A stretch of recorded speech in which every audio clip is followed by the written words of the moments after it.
Those that know me know that I've spent quite a bit of time in not only domestic Forest Service controlled caves, but also wild caves.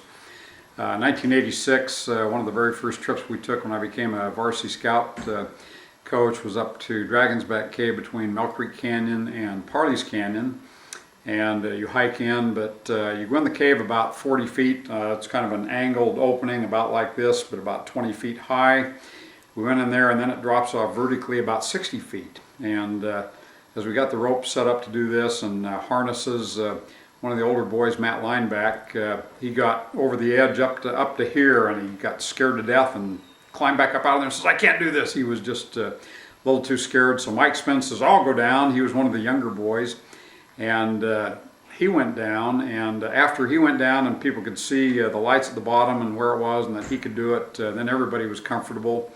Mike Pershon was about this far from kissing a bat, right on the edge of the rock. He was up like this, and there was a bat literally about 6 or 8 inches from his mouth, and we told him to pucker up and kiss that bat. He was so close. He was a little surprised. In 1987, in February, we took the varsity scouts out to Little Brush Creek Cave, and we crawled in some areas and up some chimneys that were about this big around, 30 feet. And then we went across this other little section, and we had to go down through a deep part that was about 60 or 80 feet down. I had to belay people down on ropes, and Terry Hutchison, my assistant, was a pretty big kid, had big chest and shoulders, and it was winter. It was in February and it was cold. There was ice in the cave, and as you got to this little crack, it was a crack that kind of went out and opened, and about the widest point, wasn't very wide. And Terry got down up here to his chest, and he says, "I can't get down." And just as I was about to suggest that he take his coat off, he went like this and exhaled, and went down to where he slipped down beneath this little narrow part where it opened up a little bit, and then he could get down. And that's how some of those caves were.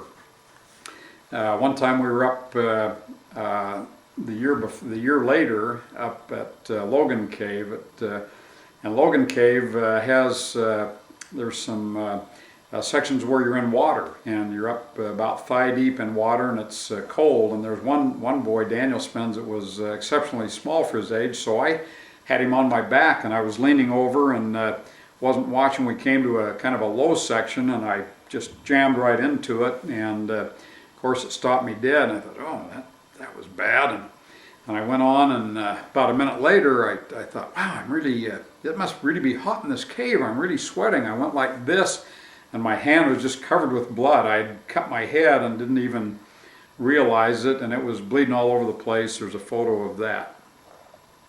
I'd like to tell a couple of scouting related trips. In 1986, my cousin Darren Nelson had snorkeled down the Green River, and I thought that sounded like a great idea, so I got some snorkel gear and a wetsuit, and decided I'd go on a youth trip that we were on.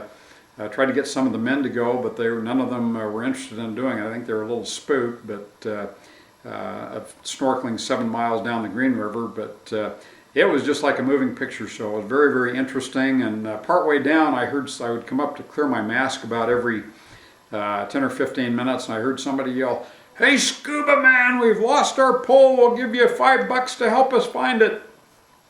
So I pulled over and got out, and they said, "Well, it's right about out in the middle about here." So I went upstream, came down, looked for it, couldn't see it.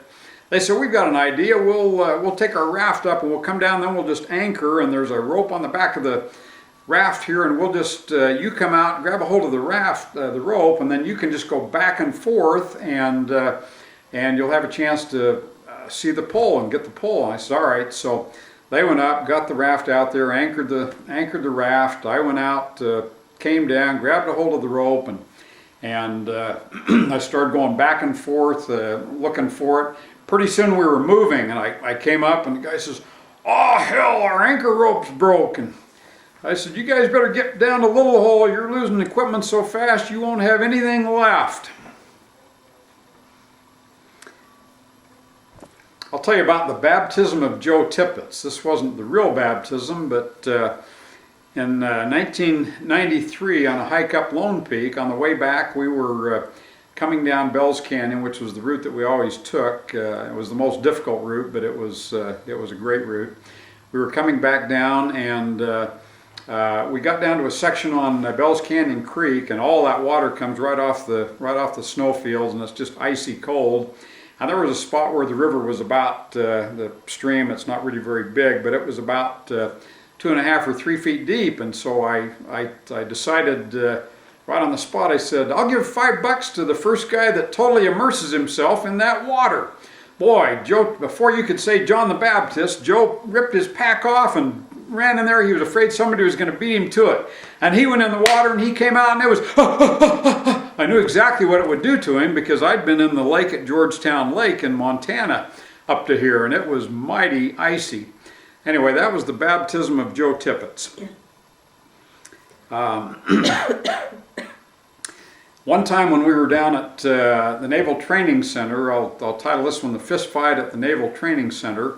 We were down there in 1986 and 1988. And on the first trip in 86, a couple of the boys got a little rambunctious, and somebody got some food on one of the beds, and then the other one threw some food. And before we knew it, Terrence Olson and Taylor Guyman were in a full-fledged fist fight. They were really having trouble. So we separated them and talked to them and said there's no place for this, and so on and so forth. And that didn't quite do it. As soon as they got back together, they started in again. So I said, we're going to take these guys over to the military police here. So we marched them over.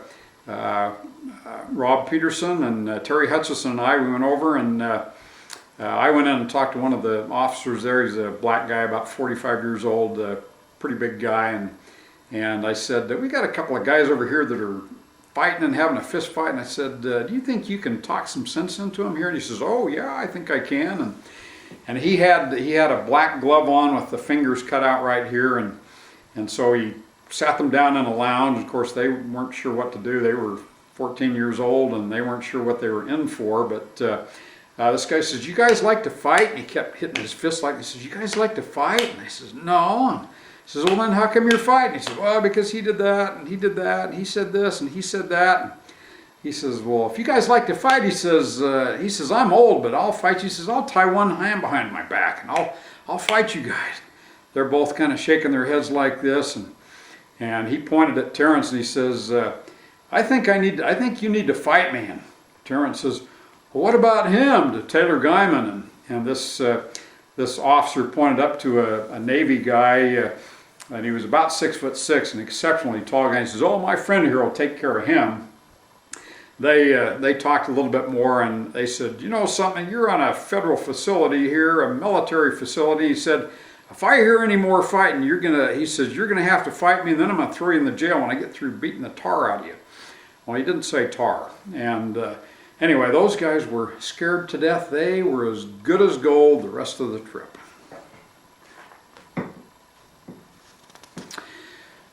On the same trip, we stopped on the way back at in Las Vegas, because we stayed there at a friend's house, Anderson's, and we stopped at the Wet and Wild Water Park. And one of the things that we did, there's a slide there that's called Der Stutke. Must be a German slide, or named after a German.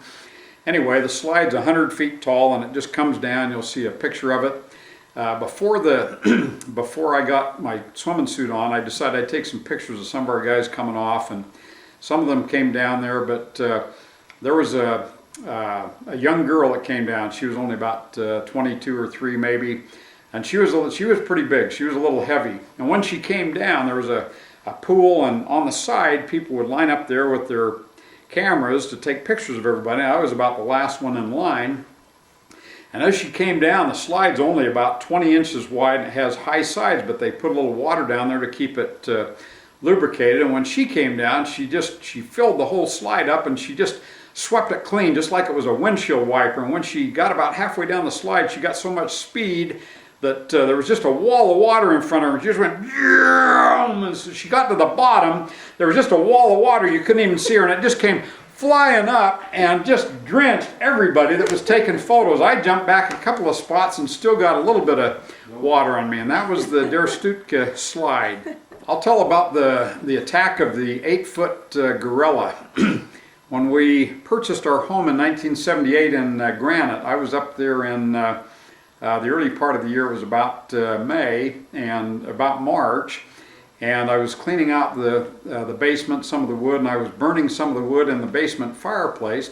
They had all the windows in except on the window butts in the cement. Those were open so they could get materials in and out, and they hadn't poured the floor yet. And as I was down there, just had a pull string light on, and the lot next to us was totally graded and level. And as I looked, there was this giant gorilla coming across the field right toward me. And I looked at that, and I just instinctively went jumping up out of that window buck and went running for the gorilla. And as soon as I went running for the gorilla, two guys came out from behind of it. One of grabbed each arm, and away they went and dragged King Kong off. And the next day at church, I thought it was a couple of the priests that I knew a little bit, didn't know them too well because we were fairly new, but I thought I knew who it was, and I confronted them, and about a few weeks later they finally confessed, and they said it was them. And they said that they had taken King Kong over and they'd put it up against, they used to have fun with it, they put it up against Sherry Klingler's door, pressed right up against the glass door, and then they rang the doorbell, and Sherry came, and when she saw King Kong at the door, she just screamed, called the police, and of course by the time the police arrived, King Kong was well hidden in the jungle, and away he went. But that was the story of the attack of the 8-foot gorilla. I'll tell the story of the vagrant toilet papering scouts now. One time in about 1987 probably, we'd had a scout meeting at our home, and afterwards Travis Nelson and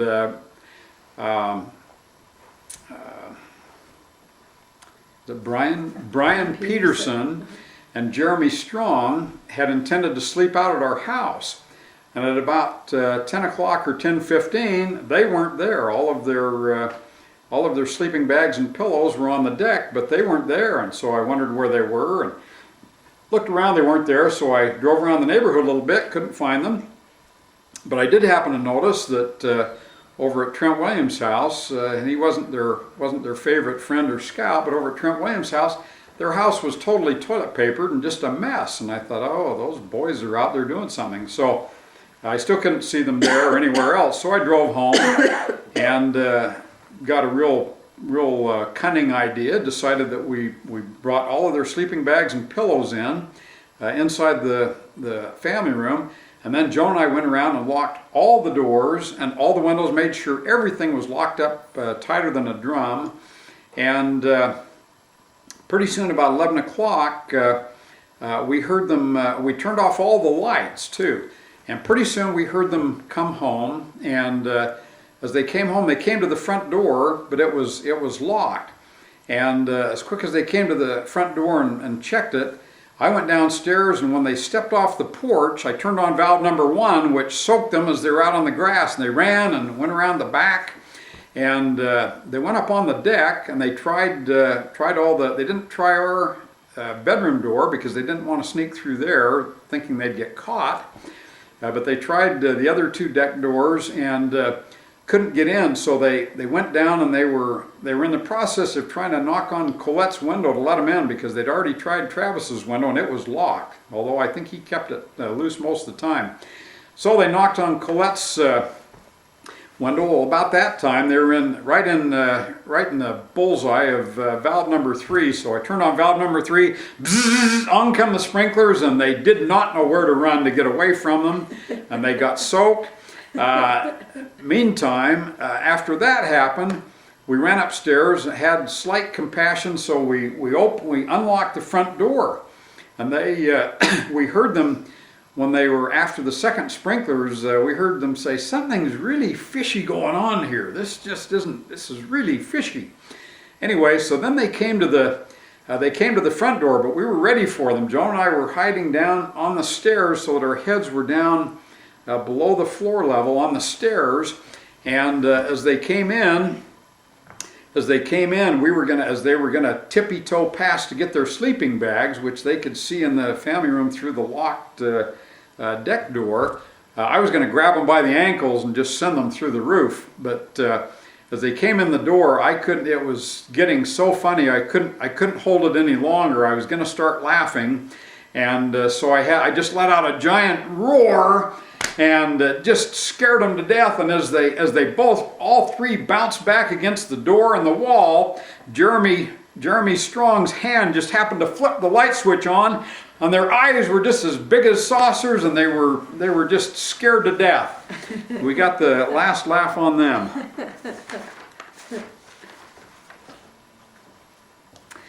I'll just tell two more stories, and that'll be it.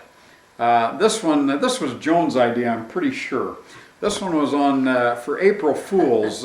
We had heard somewhere that somebody had taken a license plate and they had altered it so that and made a photograph of the license plate so that it would read the letter R, then the letter U, and then the digit 2, R-U, and then the word gay 2, R-U gay 2.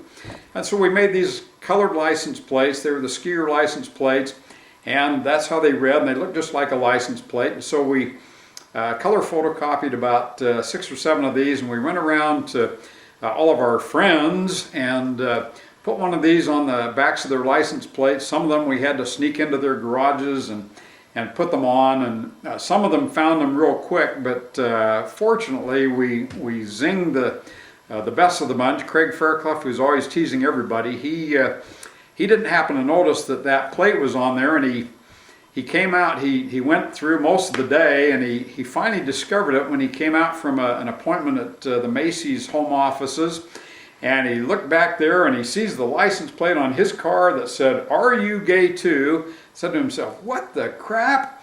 And then he told us later, he says, "I thought that one guy in the freeway gave me kind of a sweet look."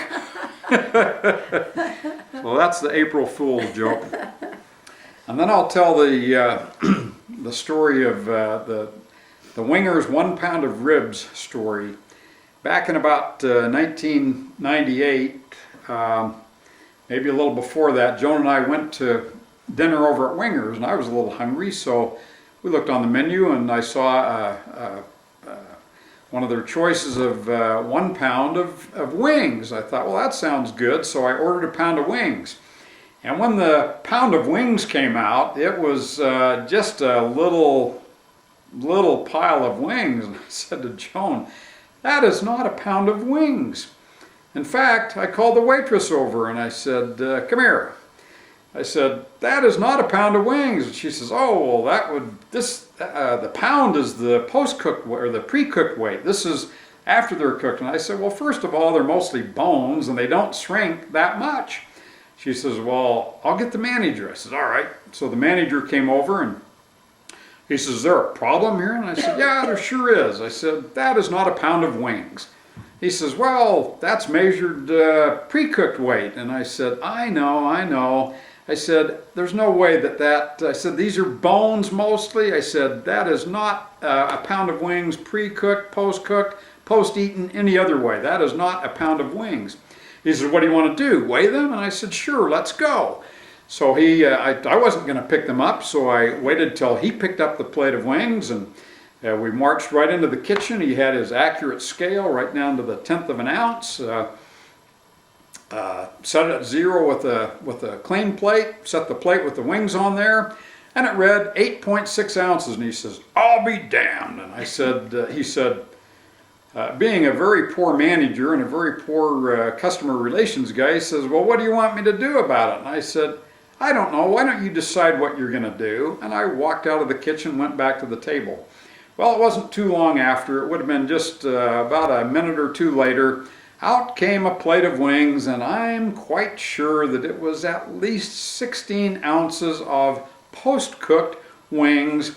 And on top of that, they really didn't taste all that good. We didn't go back so much, but one time a couple of years ago when I was in Wingers, I noticed that they do not offer a pound of wings anymore, at least here in Utah they don't. I'm not trying to take credit for it, but they just don't offer a pound of wings anymore. It's been fun for me, at least, to tell these stories, and hope that you've gotten a little interesting insight or a little humor out of some of the experiences that I've had in my life.